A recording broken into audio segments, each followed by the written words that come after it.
আসসালামু আলাইকুম। আজকে দেখাচ্ছি স্পেশাল একটা রেসিপি, ইলিশ মাছ ভুনা। আমরা আধা চামচ হলুদ গুঁড়ো, আধা চামচ মরিচের গুঁড়ো, আধা চামচ লবণ দিয়ে আমরা মশলাটা ইলিশ মাছের গায়ে খুব ভালো করে আমরা মাখিয়ে নিয়েছি। নিয়ে তেলটা গরম করে আমরা তেলের মধ্যে দিয়েছি।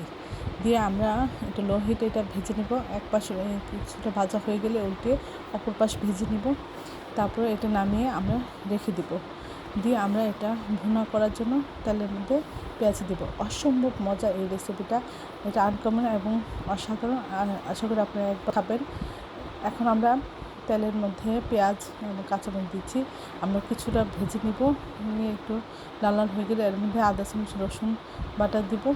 দিয়ে এর মধ্যে আধা চামচ লবণ, আধা চামচ গুঁড়া, আধা চামচ জিরা গুঁড়া, আধা চামচ 1 চামচ মরিচের গুঁড়া এবং আধা চামচ ধনিয়া গুঁড়ো সব কিছু দিয়ে আমরা মশলাটা খুব ভালো করে কষিয়ে নেব। মশলাটা খুব ভালো করে কষানো হয়ে গেলে আমরা এর মধ্যে পানি দিব। দিয়ে পানিটা ফুটে উঠলে আমরা এর মধ্যে ইলিশ মাছ দিয়ে দিব এবং ইলিশ মাছের ডিম দিয়ে এক পাশ কিছুক্ষণ জাল করার পরে উল্টে অপর পাশ জাল করে দেবো। অসাধারণ হয়েছিল এই রেসিপিটা। আশা করি আপনার বাসায় একবার হলেও ট্রাই করবেন। মানে এভাবে খেলে যে কতটা টেস্ট লাগে, মানে এটা আপনারা না করে খেলে বুঝতে পারবেন না। খুবই মজার এবং খুবই অসাধারণ।